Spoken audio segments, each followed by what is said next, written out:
As the Kentucky General Assembly hits the halfway point in the 2017 short session, there is still work to do for passage of several pieces of legislation of interest and importance to physicians. One important bill, Senate Bill 4, sponsored by Senator and Dr. Ralph Alvarado, cleared the Senate in early January, but has had no action in the House of Representatives. Senate Bill 4 would establish medical review panels in Kentucky. Medical review panels consist of 3 medical experts who are selected to review and offer an opinion on malpractice claims in a timely, independent fashion to determine whether the standard of care was breached, and if so, whether the breach caused injury to the patient. Establishing medical review panels represents a first step toward meaningful tort reform that will put the Commonwealth on common ground with surrounding states and help efforts to attract and retain physicians. But your help is needed. Call your member of the Kentucky House of Representatives and ask them to support Senate Bill 4. KMA is happy to report that Senate Bill 89, a KMA priority bill sponsored by Senator Julie Rocky Adams, was unanimously approved by the Senate Health and Welfare Committee last Wednesday. The bill ensures that smokers who want to quit will have barrier-free access to and coverage for FDA-approved tobacco cessation medicines and services recommended by the U.S. Preventive Services Task Force.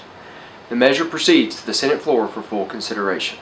There are other pieces of legislation that raise concerns with KMA. One of those is Senate Bill 105, legislation regarding the licensure and regulation of certified professional midwives and home birth services. Senate Bill 105 is scheduled to be considered by the Senate Licensing and Occupations Committee on Tuesday, February 21st.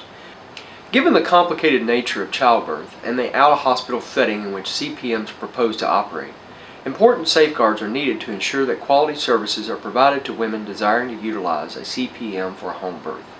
Senate Bill 105 and its companion bill in the House, House Bill 148, fall short of these protections.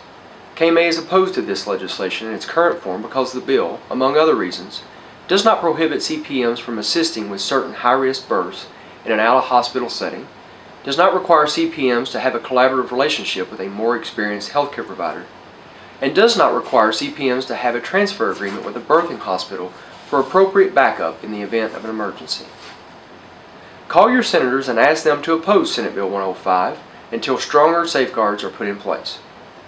Please visit kyma.org for useful information on these and other issues, as well as a list of future events. And as always, we encourage you to follow KMA on Twitter, on Facebook, and LinkedIn.